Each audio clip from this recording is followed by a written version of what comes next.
E aí, pessoal, é um prazer estar aqui no DuWire 2021, junto com a Rocket City. Vim trazer uma apresentação de por que Kubernetes para vocês. O... Para você saber por que você deve me ouvir, eu sou Marcelo Andrade, auto-intitulado primeiro SRE do SERPRO. Para quem não conhece o SERPRO, é o Serviço Federal de Processamento de Dados, empresa pública de TI ligada ao governo, ao Ministério da Economia.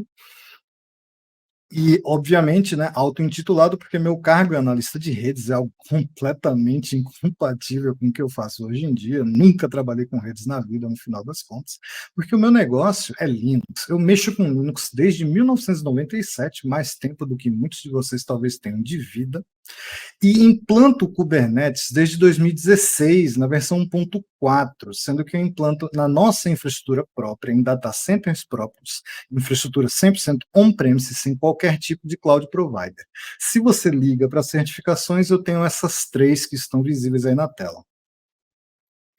Apenas para contextualizar a ideia do tempo, desde quando eu mexo com Kubernetes, o primeiro commit do projeto em 2014, em 2015 a CNCF foi criada e o Kubernetes 1.0 foi lançado em 2016, a gente já estava implantando Kubernetes, antes mesmo, por exemplo, de ter um Ingress Controller viável para usar. Apenas para baliza, o Kubernetes The Hard Way, o famoso blog livro escrito pelo Kelsey Hightower, veio em 2017. Né? E os principais soluções de Kubernetes gerenciados dos cloud providers surgiram como estável em 2018. Aí nesse meu cronograma para mostrar para vocês. Para a gente começar a apresentação, efetivamente a gente tem que abordar um assunto que é o que são os tais containers, para isso fazer sentido. É uma pergunta interessante, porque na maioria das vezes, quando você faz, você vem e recebe uma meia resposta das pessoas. Por que meia resposta? Porque containers são basicamente duas especificações. A primeira, a image spec, a especificação das imagens dos containers, que é uma maneira de você empacotar software, dizendo assim de maneira leiga, né? A especificação da Open Container Initiative, e ele define o que compõe uma imagem e como ocorre essa tradução para sua execução.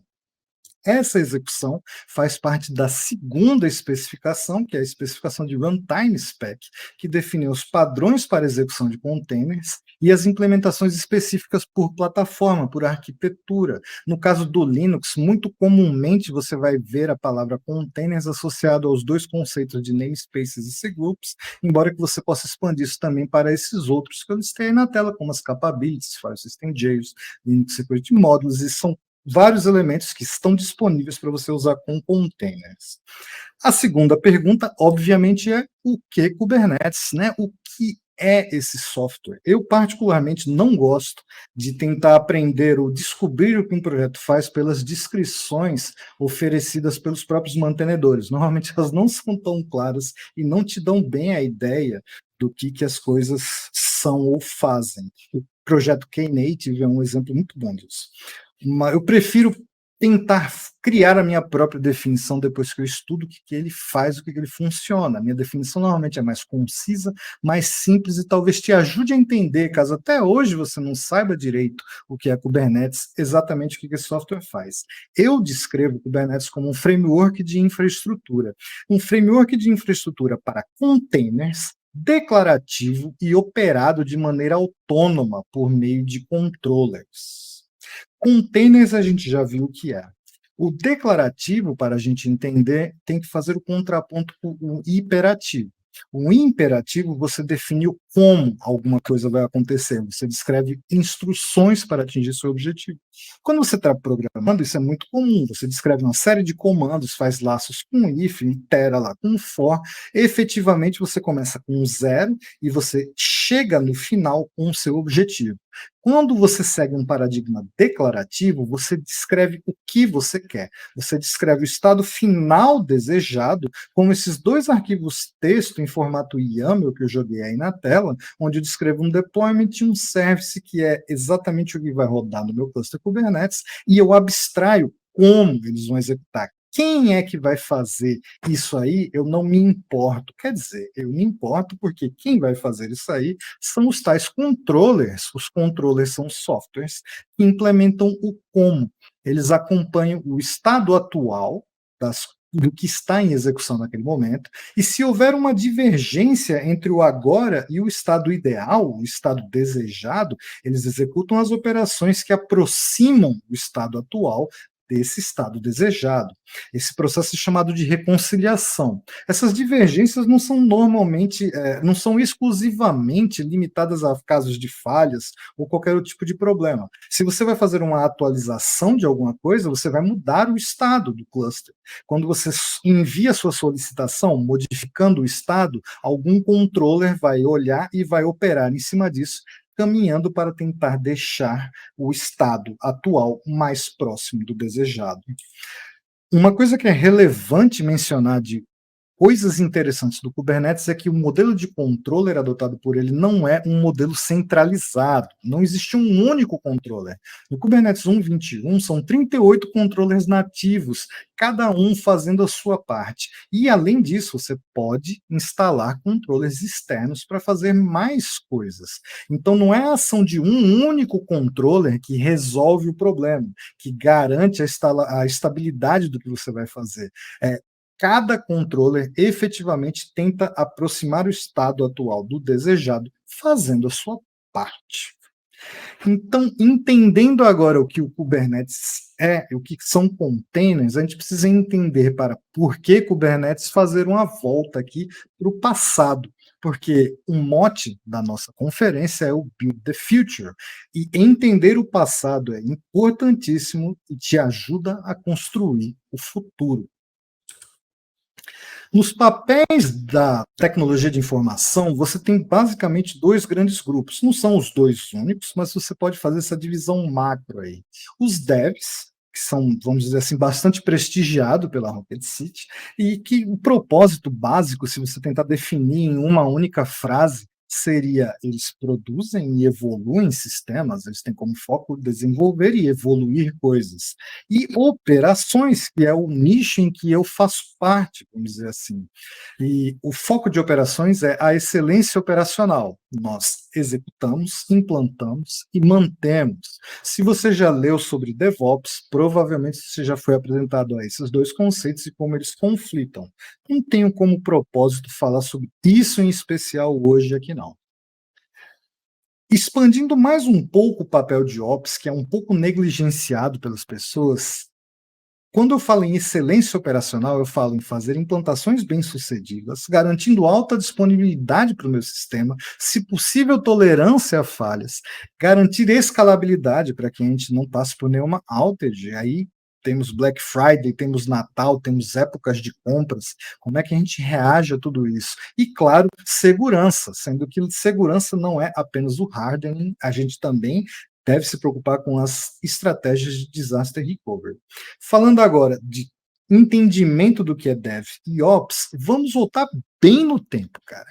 Literalmente, lá atrás, nem tão lá atrás, mas atrás o suficiente, você deve imaginar que os programadores escreviam cartões, não os cartões perfurados diretamente. Eles escreviam o código em um formulário específico, usavam dispositivos, quando não um pedaço de ferro, para fazer a marcação do cartão perfurado e entregavam seus programas, uma penca, né, um monte de cartão, para os operadores, porque as máquinas eram excepcionalmente complicadas de operar. Você precisava de um profissional dedicado para operar o computador, que era uma interface bizarra. Você não tinha terminais, você não tinha impressoras, e essa interação, ela sempre foi o cerne, vamos dizer assim, do relacionamento da tecnologia de informação, coisa que, por exemplo, DevOps tende a atacar. Essa interface entre Dev e Ops sempre foi motivo de análise, questionamentos de como a gente pode melhorar não apenas o processo, mas essa interface. Eu marquei aqui de vermelho, porque isso vai ser relevante lá na frente, na nossa pergunta. Agora, caminhando aí uns 30 anos mais do passado para o futuro, a gente tem essa timeline aqui que eu gostei bastante lá da Mayfield, onde ele descreve mais ou menos as grandes revoluções, vamos dizer assim, de 2000 para cá. Claro que vem um pouco antes, eu peguei literalmente todas elas. Em 2000, o hardware não era virtualizado. A gente tinha um único host instalado com seu sistema operacional, você não podia instalar dois nele. Ele tinha um propósito específico, bem definido, você instalava um banco, você instalava um servidor de aplicação, você tinha a instalação e a configuração manual, normalmente seguindo um documento de configuração gerado pela equipe de desenvolvimento. Eles nos entregavam esses documentos, em várias páginas, descrevendo tudo que tinha a ter, e tinha pouca automação em muitos operadores, era algo complexo de manter, não tão repetível, bastante inconveniente. Coloquei aí algumas das tecnologias que eu mexia muito nessa época. Você começa a caminhar com a virtualização, onde as pessoas percebem que com as máquinas maiores dava para a gente otimizar isso aí, não é? Então, que tal se a gente usasse uma tecnologia que permitisse instalar diversos servidores virtuais para que a gente pudesse instalar mais coisas nas máquinas ao invés de uma só? Então, agora a gente tem um conjunto de servidores físicos com uma dezena de máquinas virtuais rodando em cima. Isso otimiza o uso de servidores, mas também traz junto um aumento de complexidade, porque tudo que você faz com servidor físico, você também precisa fazer com a máquina virtual. E agora vamos adiantar mais uns 10 anos aí temos o advento do container moderno, lembrando, né, container moderno, porque a tecnologia da informação ela caminha em círculos que são ciclos. Então, container não é algo novo, mas o container moderno, vamos dizer assim, realmente foi uma grande revolução. Agora a gente tem um possível paradigma de trocar, né, as nossas máquinas virtuais que hospedam as aplicações por centenas de containers, podendo chegar em milhares se você for extremamente, vamos dizer assim, arrojado, né? E quando você tem os containers, você tem aquela especificação que eu descrevi, né, que basicamente dá a resposta padrão do que as pessoas entendem como processos isolados e a execução no próprio host. Agora, a gente tem uma explosão absurda de complexidade. As nossas automações tradicionais, que a gente passou vários anos evoluindo para atender VMs, dão conta dessa nova realidade? Será que a gente vai chegar num limite, vai chegar num platô? Então, essa é a nossa situação que a gente se deparou aí por volta de 2015, e o advento de containers forçou a gente a ser mais criativo em como implantar essa tecnologia de maneira mais inteligente. Que problemas os containers resolvem? Quando você vai estudar uma tecnologia ou uma linguagem ou qualquer coisa, é muito importante que você julgue que problemas aquilo resolve. O principal problema que containers resolvem é o famoso "funciona na minha máquina". Eu acredito que todo profissional de TI já passou por isso, sendo de um lado ou de outro. Esses daqui são alguns dos adjetivos normalmente associados com a palavra container e o uso de sua tecnologia, mas eu gosto particularmente de eficiência. Você pode usar ela para tudo.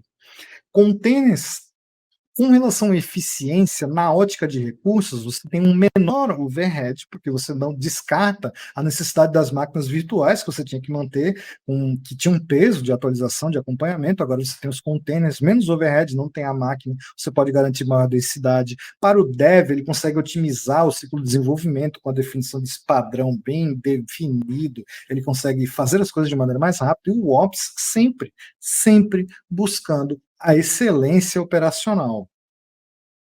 E quais são os problemas que os containers não resolvem?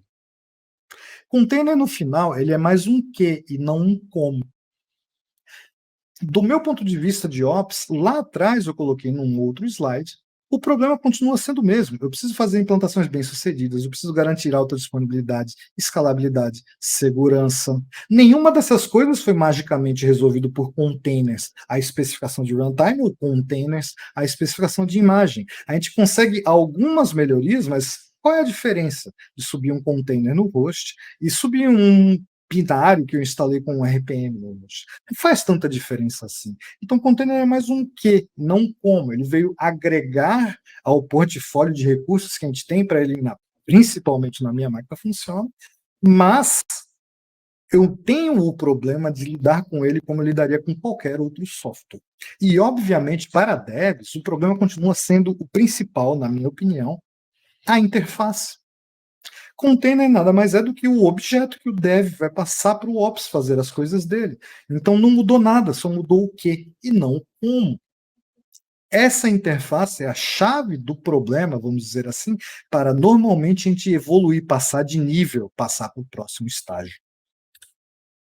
Aí agora que a gente viu isso, talvez a gente consiga entender melhor o porquê Kubernetes.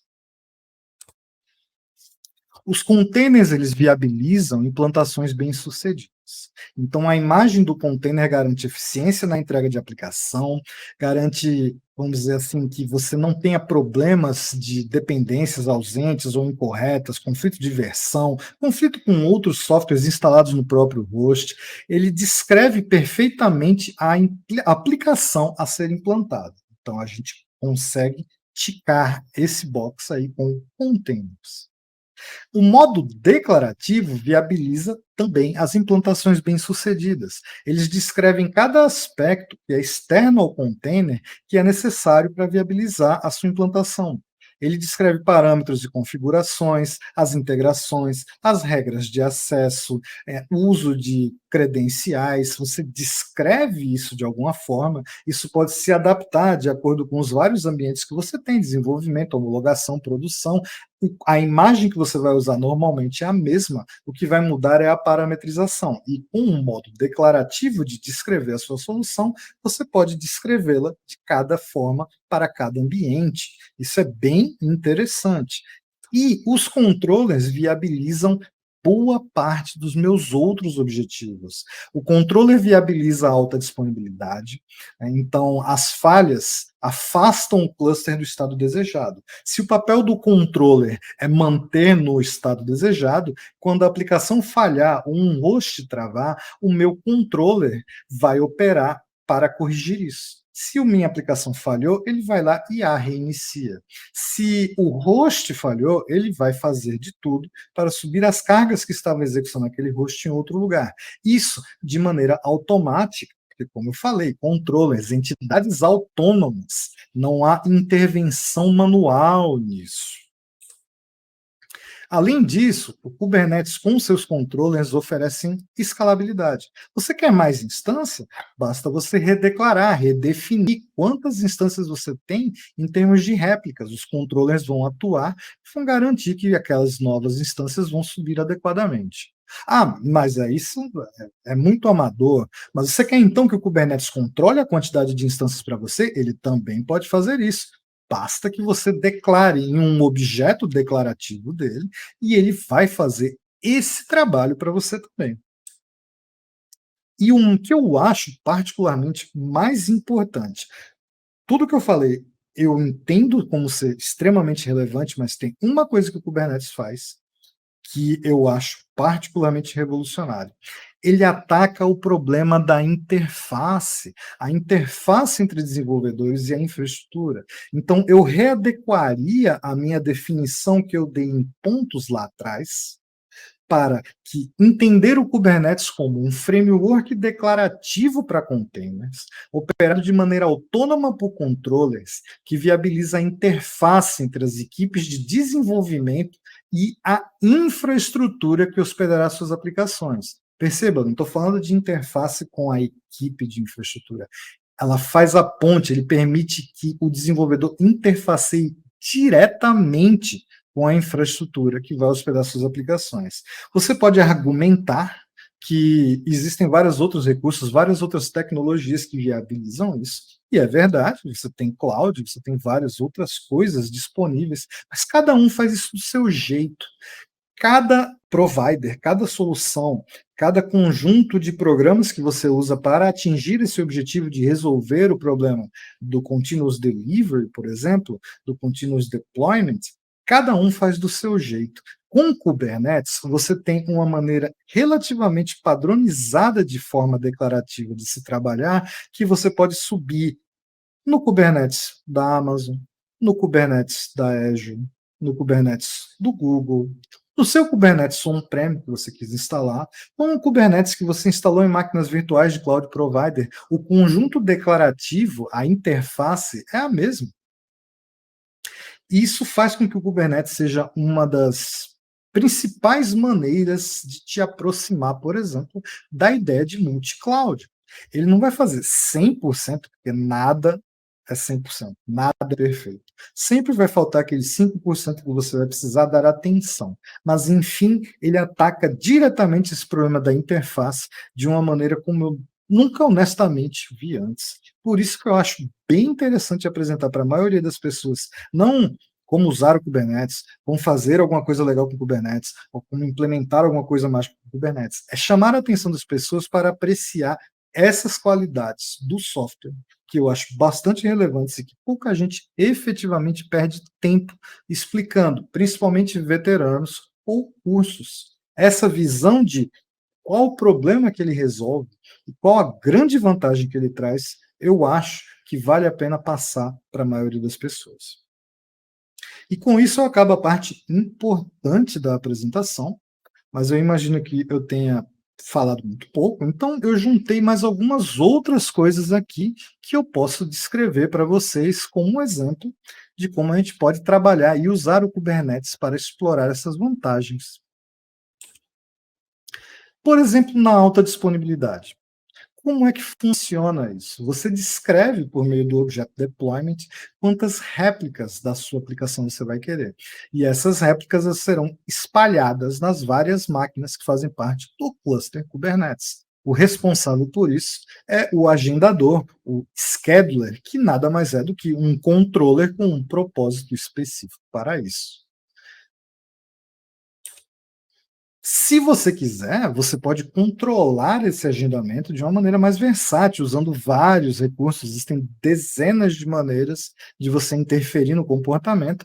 O comportamento padrão, ele vai buscar as máquinas menos carregadas, mas em situações de cloud, por exemplo, onde você tem nós espalhados em várias availability zones, por exemplo, pode ser que você não deseje concentrar todos os códigos da sua aplicação em uma Z. Você pode usar um outro recurso, que é o Topology Spread Constraint, onde você vai distribuir isso de acordo com uma lógica, com um algoritmo próprio. Você pode interferir dessa maneira. Você pode interferir de outras maneiras que eu não listei aí no slide, como, por exemplo, por meio de tents e tolerations, os node selectors e vários outros recursos, para impedir, por exemplo, que um pod suba junto de um outro pod do mesmo tipo. Então, assim, eles vão se repelir, né? É a definição do que a gente chama de pod anti-affinity. Tudo isso é techniquez, existe, está disponível, basta que você leia. É muito mais importante saber que o recurso existe e que isso é possível do que efetivamente você saber como é que faz.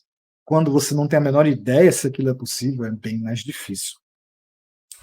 Outras coisas que o Kubernetes faz por padrão para você é o self-healing. Ele permite que você consiga se recuperar de falhas automaticamente. Então, às vezes, quem não foi surpreendido com aquele programa ou serviço que caiu e ele ficou lá fora por um tempo, alguém precisou ir lá e subir na mão, porque deu algum pau, não interessa qual o problema, eu não quero identificar o problema imediatamente, eu preciso remediar aquele problema. O Kubernetes, ele implementa a famosa tecnologia mítica chamada, você já tentou desligar e ligar de novo? Então, se ele desligar, ele vai lá e liga de novo por meio da diretiva Restart Policy Always, ele sempre vai fazer isso. E aí você pode, por exemplo, ver quão persistente, né, quão insistente são os controllers do meu cluster Kubernetes que subiu ou tentou subir essa aplicação aí 143 mil vezes desde que ela foi criada, né? Obviamente, esse é o tipo de coisa que você não deve deixar no seu cluster e deve atuar rapidamente para tentar descobrir por que ela não funciona. Mas, enfim, isso aqui é mais um exemplo para mostrar para você que o controle não desiste. Ele quer uma réplica dessa aplicação no ar. Se ela falhar, ele vai fazer subir novamente. Se ela falhar, ele vai fazer ela subir novamente. Incansavelmente mais do que qualquer operador manual ou outro automático via agendamento. Isso que eu falei é um recurso interessante, mas e quando a sua aplicação falha, mas não encerra, não finaliza? A aplicação entrou num estado inconsistente por alguma razão, mas os processos continuam no ar. Como é que você faz? Primeiramente, quando você vai trabalhar com qualquer aplicação, você deve implementar algum tipo de autodiagnóstico. E você pode ensinar o Kubernetes a entender isso, ele pode entender as suas aplicações. Você implementa essa lógica no seu código e depois você comunica para o Kubernetes. Olha, Kubernetes, verifique se essa porta aqui está respondendo. Se ela estiver respondendo, minha aplicação está no ar. Ou verifique essa URL aqui, se ela está respondendo adequadamente com o código. Você pode implementar, inclusive, cabeçalhos próprios, se você precisar. Ele permite vários tipos de configuração diferentes. Inclusive, se não tiver um endpoint, não tiver uma porta aberta, você pode colocar ele para executar um comando dentro do seu container para ver se está funcionando, está respondendo, e isso avalia o estado. E a gente tem essas duas maneiras, essas duas estratégias de lidar com as falhas. Ele pode remover do balanceamento interno, por meio do Redness Probe, ou ele pode simplesmente finalizar a instância e aplicar a famosa solução desliga e liga novamente, que é o Liveness Probe, que vai cuidar de matar a sua aplicação e torcer para que ela suba novamente do jeito estável. Obviamente, o Kubernetes não é mágico, ele não vai poder fazer muito além de reinstanciar a sua aplicação. Mas levando em consideração que isso é uma coisa que normalmente faz alguns softwares se recuperarem sozinho, vale a pena a implementação. Agora você pode comentar, né? Não, você falou um monte de coisa, mas você comentou, como assim, balanceamento interno? Sim, o Kubernetes, ele, pensando sempre em alta disponibilidade, ele implementa nativamente uma ideia de balanceamento interno. Então, você nunca se comunica diretamente com um container que instancia a sua aplicação. Você vai se comunicar com um service, um objeto nativo do Kubernetes, que distribui a carga internamente entre as várias instâncias da aplicação. Ele faz isso por meio da associação de um nome DNS com o nome da sua aplicação, ou qualquer outro nome que você batizar. Ele associa isso a um IP virtual, que só tem futuro, né, só tem, vamos dizer assim, viabilidade técnica dentro do cluster, e isso faz o balanceamento usando estratégias do sistema operacional, para dizer gambiarra, né, que é uma palavra muito feia. E aqui eu coloco um exemplo disso. Quando eu falei que o Redness Probe tira o container do balanceamento, é que eu quero dizer justamente isso. Ele remove desse balanceador interno aqui. O Horizontal Pod Autoscaling lida com escalabilidade.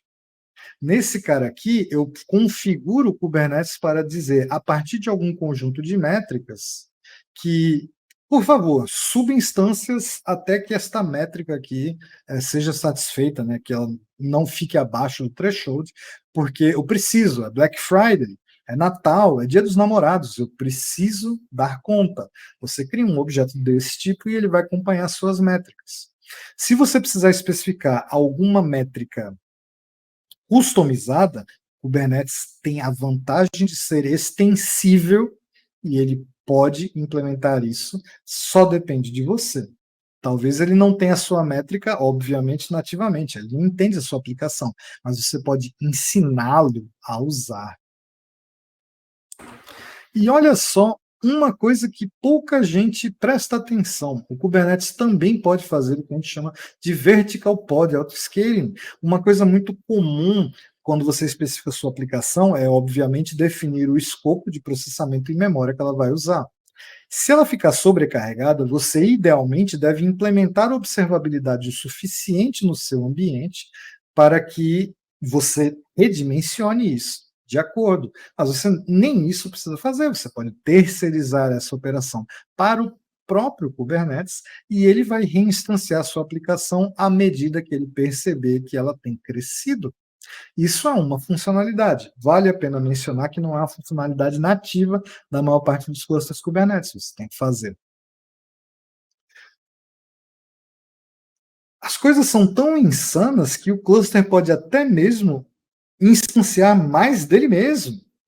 E aqui é ótimo, principalmente em ambientes de cloud provider, onde você paga pelo uso, se você instanciar máquinas virtuais para instanciar containers Kubernetes, vale muito a pena que você instancie usando pod, horizontal pod autoscaling, pods quando você estiver precisando, efetivamente finalizando eles quando não estiver mais, e encerrando as máquinas ociosas para economizar. Mas também tem a vantagem, se de repente você estava num momento de economia, precisou dar aquele gás, ele vai instanciar novos nós e ele funciona com vários cloud providers. Eu peguei uma lista aí de alguns que tem lá no site e ele pode fazer isso por você também. Quantas soluções de infraestrutura nativamente você conhece que faz isso? O Kubernetes ele é pensado para jogar essa camada de software em cima da infraestrutura e oferecer literalmente de maneira declarativa, um framework para você usar todos esses recursos, descrevendo única e exclusivamente por meio de código, no caso de textos, os famosos arquivos YAML, que muita gente não gosta. E, galera, era isso que eu tinha para falar com relação ao porquê Kubernetes. Espero que tenha ficado claro. Deixo aqui o link de algumas das minhas redes sociais. O LinkedIn, por implicância, não gosta de underscore. Essa série, dessa apresentação que eu fiz hoje, ela é inspirada numa série de posts do meu Instagram, em que eu descrevo exatamente isso, porque Kubernetes, como ele resolve problemas, como testar aplicações, e é uma série recorrente. Eu falo de Kubernetes, pretendo, né, falar toda semana sobre o assunto. Quem tiver interesse, estamos lá. Quem quiser trocar uma ideia, estamos por lá também. Espero que tenham gostado do conteúdo. Aproveitem aí o fantástica semana de trabalhos e apresentações do DuWire 2021.